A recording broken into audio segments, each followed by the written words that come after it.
Hello dear students, welcome to INI-CET November 2024 recall session by Manipal MedAce. I am Dr. Vidya Jeevan, your subject matter expert for community medicine. So let us look at the topics from where questions had come this year, that is May 2024.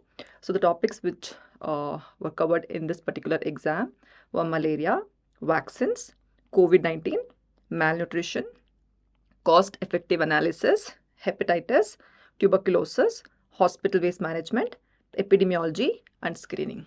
So as you can see, most of the topics are repeats, right? So I hope all of you have done the exam very well. So let us look at the questions one by one.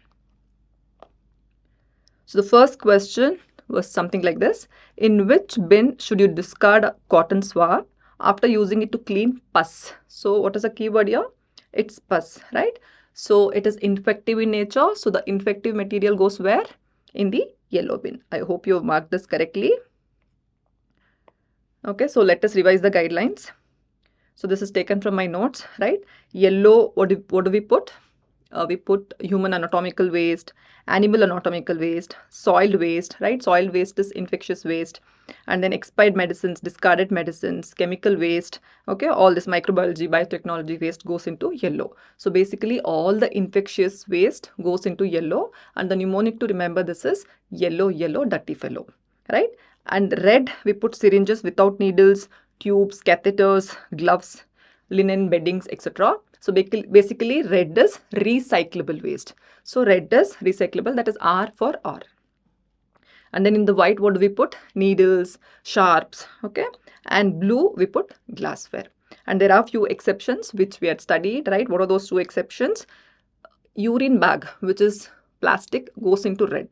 But blood bag, which is plastic, but which has blood, that is infectious material, goes into yellow, right? Similarly, the other exception is the glass ampoules go into blue, but the glass ampoules which have cytotoxic waste goes into yellow, right? Moving on to the next question, which was from epidemiology. Arrange in sequence. So they've given the steps of a particular study design and we need to arrange them in a sequence. So what is the first step they've given here? Blinding. So we know what is blinding. Randomization, statistical analysis, enumerate inclusion and exclusion criteria. Okay, so what is the study design here? It is randomized control trial because we see the step randomization. So what are the steps here? So again, we had studied this in our videos. So this is taken from my notes again. All right. So the first thing you need to do is select a suitable population. That is a population to which you're going to generalize your results after your study, right? That is reference or target population. After that, you're going to select a suitable experimental or study population. That is a population which takes part in the study, right? You're going to make necessary exclusions. That is those not eligible, those who are not those who are not willing to take part are all excluded, and also those who are eligible only, that is inclusion criteria says eligible people, right? It talks about those who are eligible. For example, if your study is prevalence of diabetes, okay, no, let us take the experimental epidemiology study design example. If you want to study the effect of a drug on adults, right, among adults, you cannot include children. So that becomes your exclusion criteria, and your inclusion criteria is only those who are adults. So based on those requirements, we need to make necessary inclusions and exclusions, right? After that, you're going to randomize. Okay, randomization basically is the art of experimental epidemiology. It is the art of randomized control trial. This basically eliminates selection bias. Okay, so after randomization, what happens? There are two groups, right? We have 500 individuals. We have to group them into two different groups, study group and the control group. Study group will receive the intervention and control group will receive placebo or some standard form of therapy if it is available. So randomization is basically you're dividing those 500 individuals into two different groups, that is 250 each. So that there is no selection bias. Randomly you're dividing them. Okay, so you're not introducing any bias. So once you do this, okay, we have assigned the treatment here, right? Experimental group will receive, control group will not receive. After you assign the treatment, you're supposed to conceal the treatment. That is what is blinding. Okay, there are three levels. One is single blinding. Second one is double blinding. And the third is triple blinding. So what is single blinding? The participant will not be aware whether he is in experimental group. That is whether he is receiving the drug which is to be tested, or is in the control group, that is receiving standard form of therapy or placebo. So he's not aware. So in case of double blinding, both the participant as well as the investigator are not aware. Okay. In case of triple blinding, the participant, the investigator, plus the one who is analyzing the data will not be aware. Okay. So triple blinding is the ultimate level of blinding, that is ideal. Okay. So after this, you're going to do follow-up. Okay. And then you're going to do assessment, that is statistical analysis. So now we know the steps, right? So let us arrange them in sequence. So what is the first step here? The first step is enumerate inclusion and exclusion criteria. The second step is randomization. Third step is blinding. And the fourth step is statistical analysis. I hope you've marked this correctly. So this is a very straightforward question and it's from a high yield topic. So this year INI-CET, that is May 2024, most of the questions. So in this particular session, I am covering 15 questions, right? So this year there were 15 questions from community medicine. Out of that, 14 are straightforward and they were covered in our notes, videos, discussions, etc. So moving on to the next question.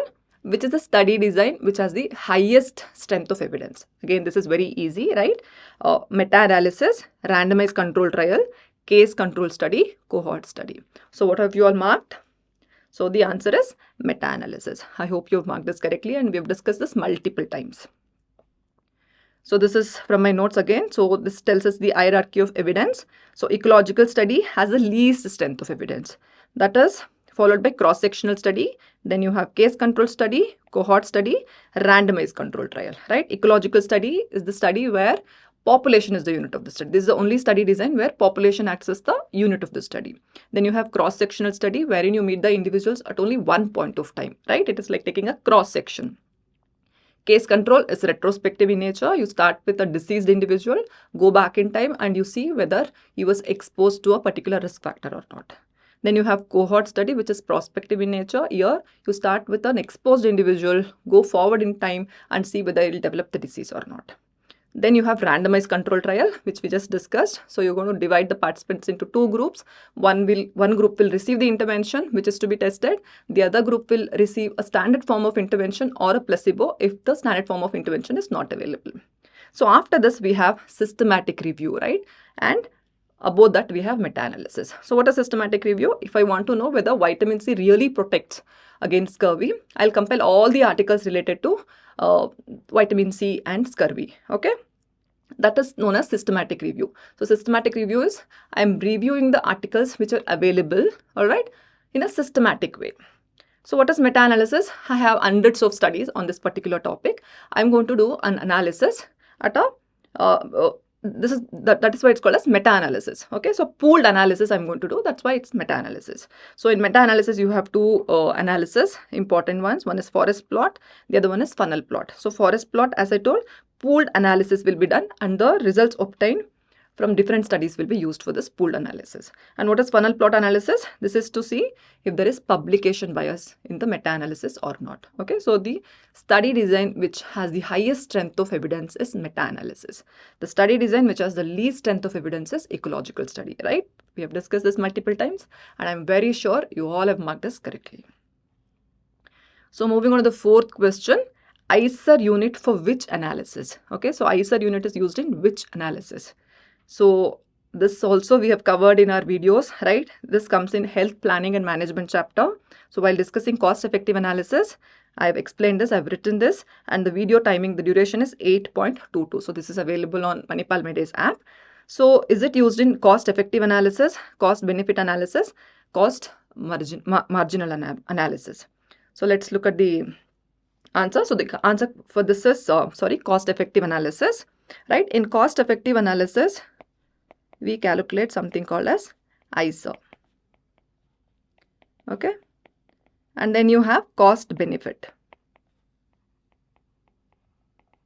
So here you calculate BC ratio. So first of all, what is cost effective analysis? So in case of cost effectiveness analysis, we study the effects in terms of lives saved, okay, or in terms of effects we are studying. In case of cost benefit analysis, we are studying the effects achieved in terms of money. Okay, so cost effectiveness analysis is mainly we assess the outcome based on the effects achieved. I'll give an example and explain. And cost benefit, it is monetary terms. Okay, let us say we want to prevent COVID-19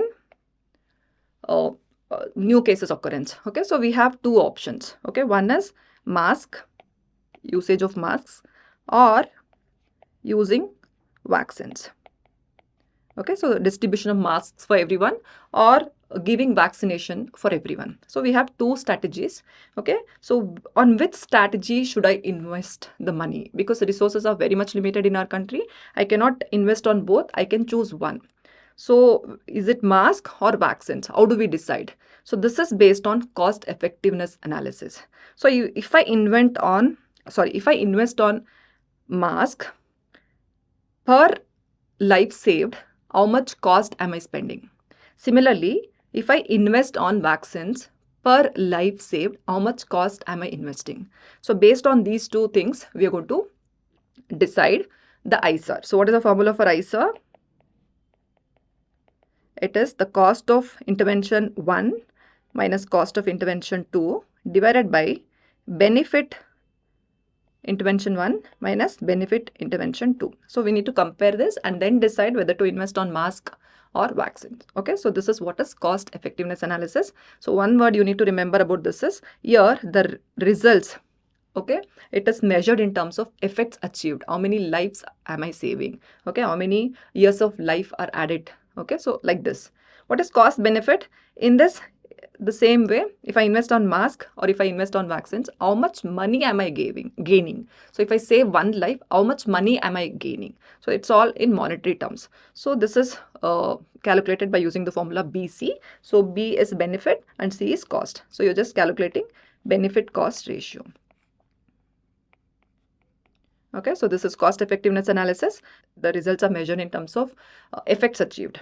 Cost benefit, the results are measured in terms of monetary. All right. So what is the other option? Cost marginal, right? If I include one more item, for example, we have mask, vaccines, right? If I include one more strategy, how much cost I'm going to incur and how much lives I'm going to save. So that is what is seen in cost marginal. Okay, and there is one more called as cost utility. That is a subtype of cost effectiveness analysis. I hope it is clear. So moving on to the next question, which was on COVID-19. So which of the following is not effective in COVID-19? So of course, we have discussed COVID-19 in respiratory infections, part 4, right? There are 4 parts of respiratory infections in the Manipal MedAce app. This comes under the chapter Epidemiology of Communicable Diseases. So in this COVID-19 chapter is the timing 12:12, right? Video. So what is not effective in COVID-19? Is mask effective? Of course, everybody knows this. Vaccination, of course. Cough etiquette, of course. What about ivermectin? So this is the question mark. Okay, so they have tried this, but they are not very sure. So you can safely go with the first 3 options. All right, they're all effective against COVID-19. So ivermectin will be the correct answer for this particular question. Okay, so this is not very effective. So which of the following is not seen in SAM? So what is SAM? Severe acute malnutrition. Again, we had discussed this, right? So is it low mid upper arm circumference, low weight for height, low height for age, pedal edema? So related to SAM, there are many questions occurring. The last year also there was a question, right? INI-CET. So we had discussed this. So let us revise. So when you say there is undernutrition or overnutrition, what is the normal range? So it should be between, the weight or height should be between -2 standard deviation to plus 2 standard deviation, right? If it is below this, it is undernutrition. If it is above this, it is overnutrition. We are aware of this. Okay. So when you say there is stunting, right? You look at the height for age. So the normal is 0 to -2 standard deviation. If it is less than -2 standard deviation to 3 standard deviation, it is stunted. If it is less than -3, it is severely stunted. Similarly, you see weight for age for underweight, less than -2 standard deviation is underweight, less than -3 standard deviation is severely underweight. So weight for height, that talks about wasting. Again, the values are less than -2 standard deviation, that is wasted. Severely wasted is less than -3. Okay, so you should know less than this is underweight and less than -3 standard deviation is severely. All right. So let us look at SAM criteria. There are 4. So weight for height. Okay, weight for height less than -3 standard deviation. So if it is below this, it is SAM, severely acute malnutrition, you know that. Mid upper arm circumference less than 11.5 centimeters. That is the second criteria.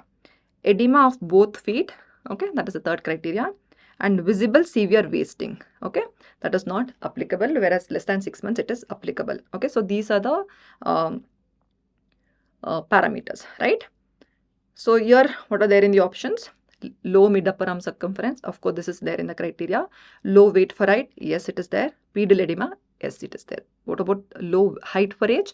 This is a sign of chronic malnutrition. So the answer, that is the one factor, the one parameter which is not seen in SAM is low height for age.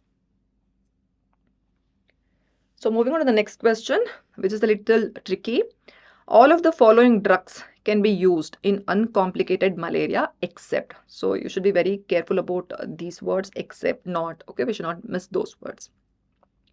So is it artemether? So the word they have given is uncomplicated malaria, but they have not mentioned falciparum or Vivax. Okay, primaquine, chloroquine, sulfadoxine and pyrimethamine. So what is the correct option? So let's revise. So this is taken from my notes, so it's not very visible. So I put these slides. So if it is positive of Plasmodium vivax, so what will you do? Chloroquine 25 mg per kg body weight. On the first day 10, second day 10 and the third day 5 milligrams per kg. So chloroquine is for 3 days, right? And also you should give primaquine since it is vivax, and 0.25 milligrams is the dosage for 14 days. Okay, and it is contraindicated in G6PD deficiency pregnancy infants, right? So if it is Plasmodium vivax, you're supposed to treat it with chloroquine for 3 days and primaquine for 14 days. Clear? 2 drugs. If it is falciparum, what will you do? In northeastern states, you're going to treat it with ACT-AL. What is ACT? Artemisinin-based combination therapy, right? AL is artemether lumefantrine. So what is A? Artemether. This is there in the option, right? L is lumefantrine. This should be given for 3 days. Then you give primaquine single dose on the second day. Okay. And then if it is other state, you give ACT-SP for 3 days and primaquine 0.75 milligrams per kg on the second day. So on the second day, you are giving primaquine 0.75 milligrams per kg. So this is for Plasmodium falciparum. So if it is a mixed infection, what do you do? So you go to club both Vivax and falciparum, right? So in falciparum, what were you giving? ACT-AL, and in other states, you're giving ACT-SP. So along with this, you also give primaquine. Okay, so in northeastern states, you're giving ACT-AL for 3 days. Along with that, instead of just for 1 day, which you were doing in falciparum, since it is mixed infection, you're giving primaquine for 14 days. Similarly, ACT-SP for 3 days, that is artesunate, sulfadoxine, pyrimethamine for 3 days, and primaquine 0.25 milligrams per kg body weight daily for 14 days. So this is the treatment for mixed infection. So what is the correct answer here? All of the following drugs can be used in uncomplicated malaria except artemether, ACT-AL we use, primaquine, of course we are giving in both falciparum and Vivax. Chloroquine you're giving only in Vivax, not in falciparum. Sulfadoxine, pyrimethamine, of course you're giving. So what is the correct answer? I hope these are the options which were asked. So I got these options from few students. So I'm not sure about the options. So if these were the options, you can go with chloroquine, because artemether, primaquine, sulfadoxine, pyrimethamine, these 3 are given in falciparum, but chloroquine is not given. So you can go with chloroquine. And some people had told me there was only sulfadoxine in the option. All right. If it is only that, then you can go for this. So you can decide based on the options which were given. All right. But we should be very thorough with the treatment guidelines. So moving on to the next question, vaccines, right? Again, every year there will be at least 2 questions from vaccines topic. So this year also there were 2. Which vaccine is not a live vaccine? Very simple question, straightforward question. Is it measles, rotavirus, varicella, hepatitis B? So hepatitis B is a recombinant vaccine. I think in the last year also related to hepatitis B only that given. All right, we were supposed to know that it's a recombinant vaccine. So this year also same thing has happened. So this is not a live vaccine, it's a recombinant vaccine. Again, we have discussed this multiple times. The types. Okay, what are the live vaccines? Tuberculosis, yellow fever, OPV, MMR, typhoid, varicella, rotavirus, cholera, influenza, zoster. And killed is typhoid, cholera, plague, pertussis, influenza, typhus, polio, rabies, Japanese encephalitis, hepatitis A virus, COVID-19. We have a mnemonic also for this, right? And then we have, which we've discussed. And then the toxoids, diphtheria, tetanus, cellular pertussis, anthrax, and influenza subunit.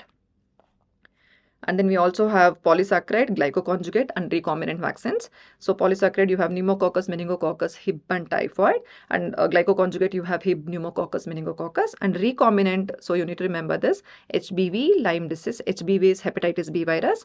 And then Lyme disease, cholera toxin B, human papilloma virus, and COVID-19. So HBV is a recombinant vaccine. So all the other options are live vaccines, right? Measles, rotavirus, and varicella. So I hope you've marked this correctly. So most of the questions were straightforward only this time, right? From community medicine. So the next question was this: in adults aged more than 65 years, which of the following vaccines is not given? Again, we have not discussed as it is, but we are all very sure that human papilloma virus is given only for reproductive age group, right? Women, not after 65 or 60. So that is the safest option. I hope you've marked this. Influenza, hepatitis B, varicella and all we can give after adults also, like 65 years also. So human papilloma virus, there are 3 variants, the vaccines. Cervarix is against HPV 16 and 18, right? The ones which can lead to cancer and cancerous conditions, precancerous conditions. Gardasil is a quadrivalent, Cervarix is a bivalent vaccine, and Gardasil is a quadrivalent vaccine. So it's effective against 6, 11, 16 and 18. 6 and 11 are responsible for causing warts, right? 16 and 18 cancers. Gardasil 9 is effective against 9 different stains. So human papilloma virus is mainly given for those individuals who are sexually active. Okay. Which is not a core population for HIV transmission? This is the one question which we have not discussed directly, but of course we have discussed the core population, right? So based on that, you could have answered it. So let us look at the options. Men having sex with men, long distance truck drivers, female sex workers, HIV drug abusers. So all of these are high risk groups only. But what is the question? Core population. So what is the other type of population? It is bridge population, right? Under National AIDS Control Program, which we have discussed in the video. The timing is 7.13. So one of these options is not a core population, but it is a bridge population. Now, does it ring a bell? So it is long distance truck drivers. So they are migrants, right? And they are bridge population. Whereas all the other 3 options, that is men having sex with men, female sex workers and IV drug abusers, they're all core population for HIV transmission. So bridge population is truck drivers and core population is men having sex with men, transgenders, injecting drug users and female sex workers. So this is according to the NACO program. Exclusive waterborne hepatitis. Of course, hepatitis you've studied in detail in medicine. So is it A, B, C or D, which is waterborne? So we all know that B, C, D are not through water. So there are 2 hepatitis which are through water route. What are those? Hepatitis A and hepatitis E. What about others? Sexual transmission, blood transfusion. Those are the routes for other hepatitis, right? So we have discussed this in environment and health chapter, right? Under water topics. So there are 3 ways in which you can classify waterborne diseases: waterborne, water scarce, water related. Okay. So what is waterborne? In that we have viral, that is hepatitis A, hepatitis E. All the others are through sexual transmission, blood transfusion, but A and E are through waterborne, right? Bacterial is typhoid, paratyphoid,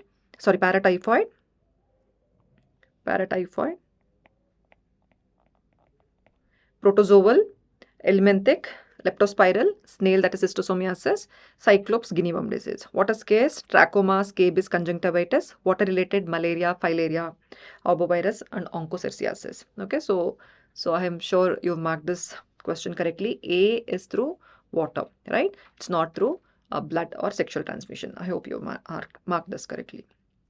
So the next question is Anemia Mukt Bharat Yojana. Again, we've discussed this multiple times.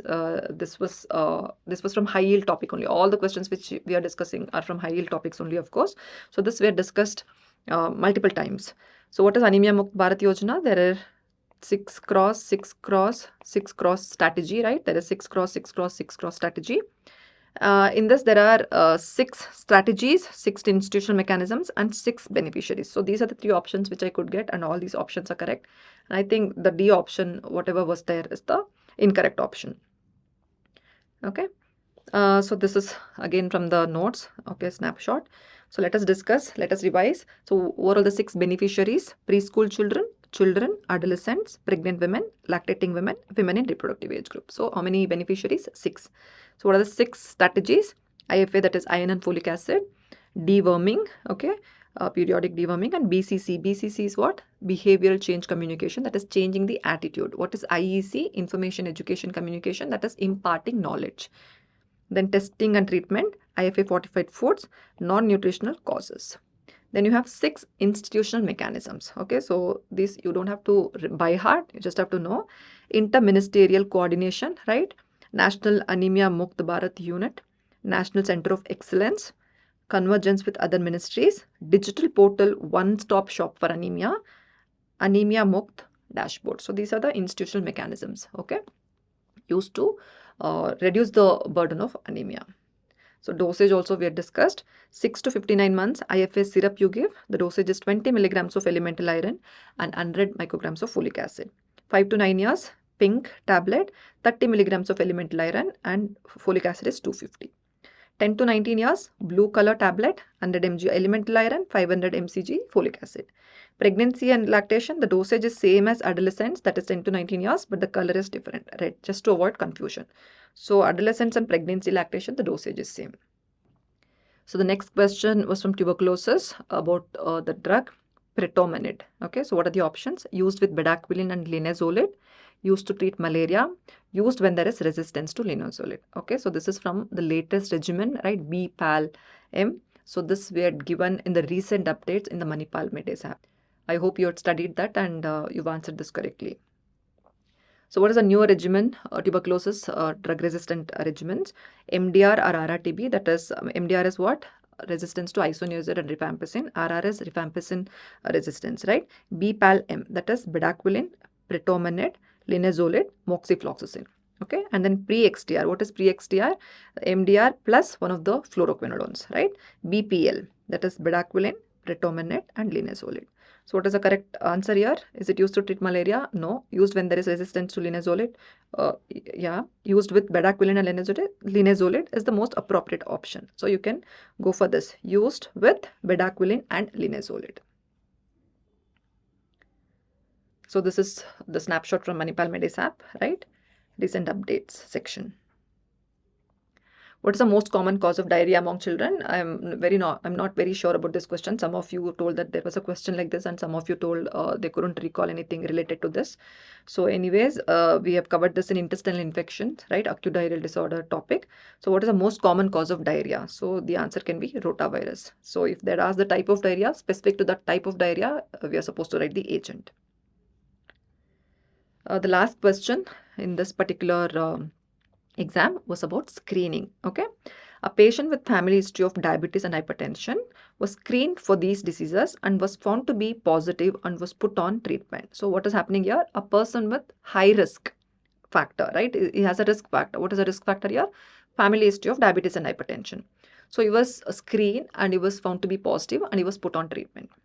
Upon learning this, other villagers with similar risk factors, that is family history for diabetes and hypertension, came forward for screening. Okay, so what type of screening is this? So what is happening here? Very simple.